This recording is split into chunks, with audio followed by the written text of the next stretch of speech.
Esther chapter 9, verse 1. Now in the 12th month, that is the month Adar, on the 13th day of the same, when the king's commandment and his decree drew near to be put in execution, in the day that the enemies of the Jews hoped to have power over them,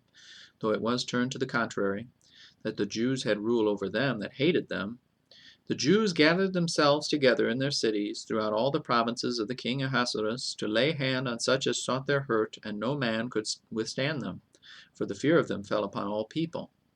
And all the rulers of the provinces,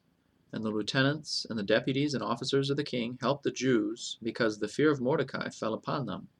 For Mordecai was great in the king's house, and his fame went out throughout all the provinces, for this man Mordecai waxed greater and greater. Thus the Jews smote all their enemies with the stroke of the sword, and slaughter, and destruction, and did what they would unto those that hated them. And in Shushan the palace the Jews slew and destroyed 500 men, and Parshandatha, and Dalphon, and Aspatha, and Poratha, and Adalia, and Aridatha, and Parmashta, and Arisai, and Aridai, and Vejazatha, the 10 sons of Haman, the son of Hammedatha, the enemy of the Jews, slew they, but on the spoil laid they not their hand. On that day the number of those that were slain in Shushan the palace was brought before the king. And the king said unto Esther the queen,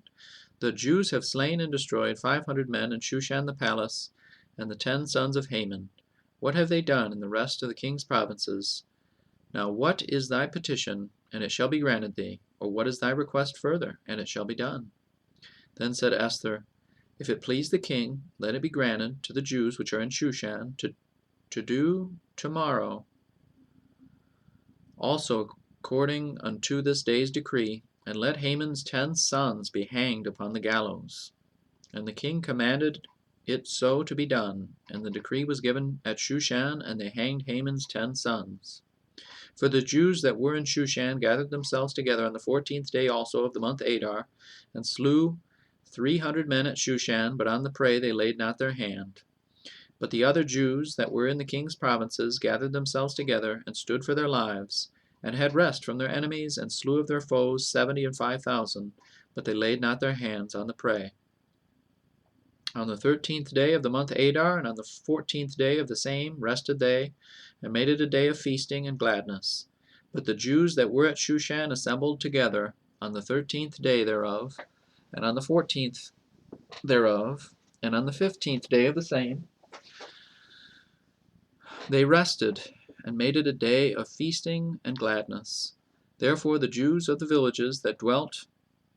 in the unwalled towns made the 14th day of the month Adar a day of gladness, and feasting, and a good day, and of sending portions one to another. And Mordecai wrote these things, and sent letters unto all the Jews that were in all the provinces of the king Ahasuerus, both nigh and far,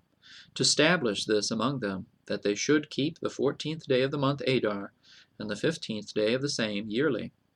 as the days wherein the Jews rested from their enemies, and the month which was turned unto them from sorrow to joy, and from mourning into a good day, that they should make them days of feasting and joy, and of sending portions one to another, and gifts to the poor. And the Jews undertook to do as they had begun, and as Mordecai had written unto them,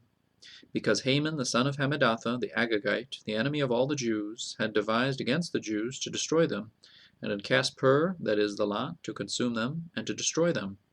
But when Esther came before the king, he commanded by letters that his wicked device, which he devised against the Jews, should return upon his own head, and that he and his sons should be hanged on the gallows. Wherefore they called these days Purim, after the name of Pur. Therefore, for all the words of this letter, and of that which they had seen concerning this matter, and which had come unto them, the Jews ordained and took upon them, and upon their seed, and upon all such as joined themselves unto them, so as it should not fail, that they should keep these 2 days according to their writing, and according to their appointed time every year, and that these days should be remembered and kept throughout every generation, every family, every province, and every city,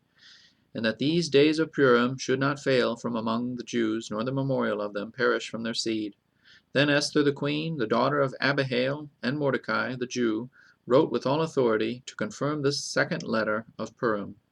And he sent the letters unto all the Jews to the 127 provinces of the kingdom of Ahasuerus, with words of peace and truth, to confirm these days of Purim in their times appointed, according as Mordecai the Jew and Esther the queen had enjoined them, and as they had decreed for themselves and for their seed, for the matters of the fastings and their cry. And in the decree of Esther confirmed these matters of Purim, and it was written in the book.